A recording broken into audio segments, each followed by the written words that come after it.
Bonjour à tous, c'est du quotidien de l'éleveur professionnel dont nous allons parler aujourd'hui avec Thierry Fruchet, un éleveur vendéen. Bonjour Thierry. Bonjour. Alors, est-ce que vous avez une grosse structure en Vendée? Une structure moyenne, une structure familiale. On a une quinzaine de poulinières à nous. On élève les poulains souvent jusqu'à 3 ans. À côté, on a un centre d'insémination. On insémine une centaine de juments par an. Et l'hiver, on fait la congélation d'une dizaine d'étalons pour réutiliser la structure toute l'année le plus possible. Alors, est-ce que c'est facile de se libérer quand on est éleveur pour venir une semaine à la grande semaine? Non, ça c'est très difficile. Moi, j'ai pu partir que hier matin après avoir soigné, parce que mon épouse prenait le relais après son travail pour vendredi soir et tout le week-end. Alors, quel est le quotidien de l'éleveur professionnel? C'est 7 sur 7. 52 semaines par an, et on essaie de se sauver pour des événements comme ça. C'est vraiment un métier de passion qui prend beaucoup de temps. Vous aviez une 3 ans notamment qui était qualifiée pour l'événement femelle, mais vous nous avez choisi de ne pas l'emmener. Oui, parce que la jument, je pense qu'elle a un gros potentiel et on est en train de faire des transferts d'embryons avant qu'elle soit probablement vendue. Alors, donc on ne peut pas et courir le transfert d'embryons et courir les championnats. J'ai déjà raté une récolte sur elle pour aller faire le régional, parce que je voulais qu'après le local, elle fasse quand même le régional. Mais ça tombait pendant sa chaleur, donc j'ai pas pu exploiter ce cycle-là, donc voilà, il faut des priorités. Alors, je vous propose qu'on regarde ensemble qui sont les vainqueurs de l'événement femelle 2 et 3 ans.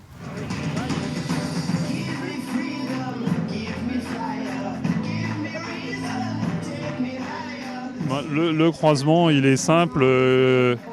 Quand j'ai acheté la mère, effectivement, il y avait déjà eu ce croisement qu'a fait Paille de la Roque et Priam d'Isigny, tous les deux au plus haut niveau.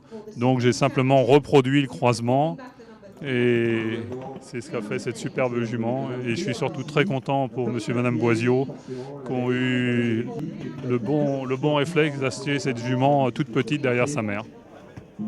Alors Égérie, c'est une petite princesse avec son petit caractère. Elle a ses petits mots à dire. Par contre, elle a une très bonne qualité et je pense qu'on le verra dans les prochaines années. Et les propriétaires ils vont être enchantés et les cavaliers aussi d'avoir une jument comme ça. Pourquoi elle? Eh bien, parce que déjà on connaissait son frère, Priam, et qui nous plaisait bien. Et puis la propre sœur de Paille de la Roque, donc voilà, le croisement était sympathique. La suite, qu'elle fasse aussi bien que sa grande sœur, que son grand frère. Elle va être confiée à un cavalier, en principe Jean Lemonze. Et puis à la reproduction également, donc en transfert d'embryon. Voilà. Sur les 5 premières places de cette édition 2016 de l'événement femelle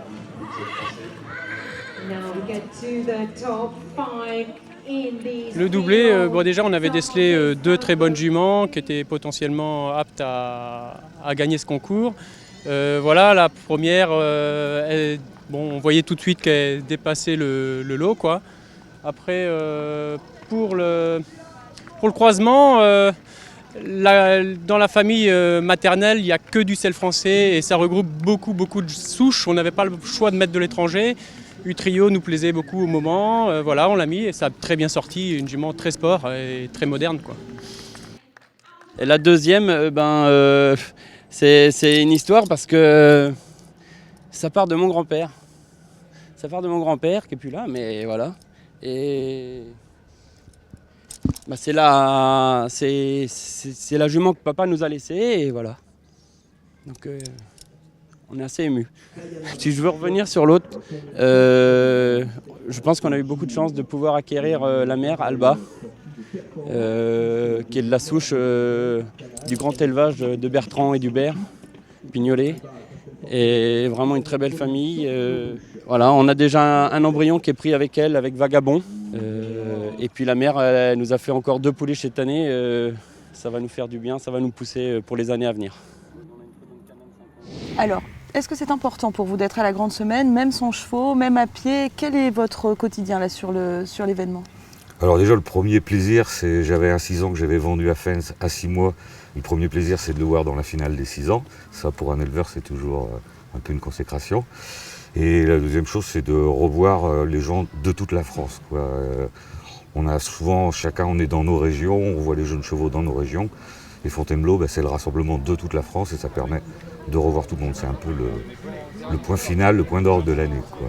Alors est-ce que ça permet de préparer la prochaine saison de monte? Alors ça permet de préparer la prochaine saison. C'est vraiment le tout début des contacts sur les jeunes étalons. Entre autres les nouveaux agréés par la NSF, on va avoir les résultats fin de semaine. On va être en contact de qui congèle, qui distribue pour la saison d'après. Ça c'est aussi important. Et c'est aussi important de prendre la température du marché, parce que quand les cavaliers auront bien vendu des 5 ans, des 6 ans, ils vont revenir dans les élevages nous chercher des 3 ans et des 4 ans. Donc il faut un peu anticiper, leur dire moi j'ai ça qui je pense peut correspondre à ta monte, à ce que tu cherches, à tes clients. Et eux, il ne faut pas qu'ils laissent des box vides. Donc s'ils ont vendu les 6 ans, il faut qu'ils rachètent des jeunes. Donc en fait, il y a tout un travail de lobbying, de préparation. De contact, de relations et de savoir, de prendre la température du marché, quoi. Alors, aujourd'hui, le point d'orgue de la journée, c'était la finale des 7 ans. Est-ce que vous avez suivi un petit peu ce lot de chevaux? Ouais, et il y avait un lot de 7 ans assez exceptionnel, ce qui prouve qu'il y a quand même un progrès génétique qui s'est fait depuis quelques années. On a vu des années, des 7 ans, certains sortaient du lot et d'autres étaient en difficulté. Là, on a quasiment vu des chevaux qui avaient tous facilité de faire les 7 ans. Le rassemblement du championnat de France et du critérium en une seule et même épreuve va peut-être aussi aider à rassembler en un même lieu tous les chevaux de 7 ans? C'est possible parce qu'il y avait un bon nombre de partants en plus. En tout cas, ça a l'air d'être une très grosse génération, quoi. Alors Thierry, un coup de cœur face à ces 7 ans? Oui, le Berlin gris m'a vraiment impressionné. Technique de saut parfaite, tout était là, quoi. Merci beaucoup Thierry Fruchet. Merci de rien, c'était avec plaisir. Alors qui a finalement gagné ce championnat des 7 ans? On découvre tout de suite la réponse en images et ensuite on se retrouve avec Éric Fournier.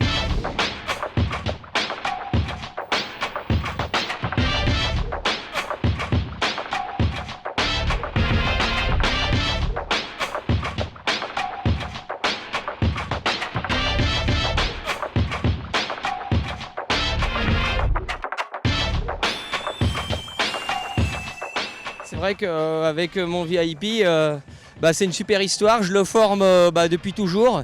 On le regarde depuis qu'il est né, parce que la mère c'était Queen Girl Kervec, ma jument de Grand Prix. Voilà, et je gagne le dernier Grand Prix avec Queen Girl à Lorient pour le Grand National. Et lui avait 5 ans et il se révélait déjà bon, mais bon, c'était qu'un 5 ans. Et j'ai dit Queen, elle arrête le sport à 11 ans. Elle se consacre à la reproduction du fait de sa souche, qui est la souche de Fragrance Chalus, comme Maylor Carthago, Morga. Voilà, c'est la souche française de Ifran Nifran derrière. Et lui, son père est Berlin. Et il est parfait, quoi. Il a le sang qu'il faut.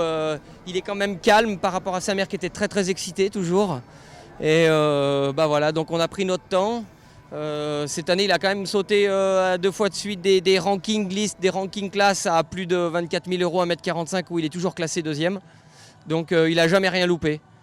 Voilà, pour la petite histoire, je voulais pas venir au début avec mes 7 ans. C'est mon copain avec qui j'ai le cheval, avec Jérôme Aguetaz, qui m'a dit « Oh, moi je veux qu'on aille ». Je dis « Ok, on est associés dans le cheval, tu veux y aller, on y va ». Et finalement, c'est vrai que ce serait alléchant de le garder pour faire du grand sport, pour épauler mes chevaux. Mais pour l'instant, moi je suis chef d'entreprise, j'ai des emprunts à rembourser, une entreprise à faire tourner. Et le haut niveau coûte tellement cher, si jamais il arrive un accident qu'on n'a plus de cheval. Pour l'instant, je ne peux pas me permettre. Donc, pour l'instant, c'est vrai que ces chevaux-là, ils sont plus destinés à être vendus.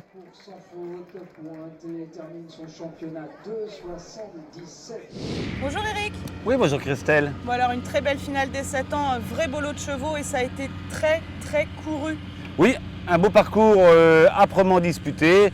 40 finalistes en première manche, puis 20 ensuite en deuxième manche sur ce parcours de Jean-François Gourdin. Oui, quelque chose de conforme à nos attentes. Alors très disputé, on a vu Julien Gonin, mais très disputé ce championnat. Alors très disputé avec à la deuxième place Volney du Bois de Ville, monté par Alexandra Francard, puis le Normand Vinci de Saint-Siméon avec Titouan Schumacher, et puis on note Julien Gonin qui avait une deuxième cartouche dans ce championnat des 7 ans avec Viper du Lavoir. Bon, et le grand déçu, c'est Jérôme Murel malheureusement. Alors Jérôme Murel qui ne va pas au terme de ce qu'il avait prévu avec sa bonne jument qui s'appelle Violine de Montsec et qui est reléguée un petit peu plus loin dans le classement. Alors parallèlement, il y avait également des championnats de Hunter. Alors disputés sur le Spring Garden, non loin du Grand Parquet d'honneur, avec 8 chevaux dans la catégorie Hunter Style pour les 4 ans, 13 chevaux dans la catégorie des 5 ans et dans la génération des 6 ans, 18 concurrents, un joli lot à suivre. Bon, demain, ce sont les grandes finales de 5 et 6 ans. Oui, avec le terrain du Grand Parquet qui sera très sollicité pour des 6 ans qui seront suivis sur le SHF Live avec Philippe Rosier, l'Olympique Philippe Rosier. Et sur lesprends.fr. Alors à demain, Eric. À demain, Christelle.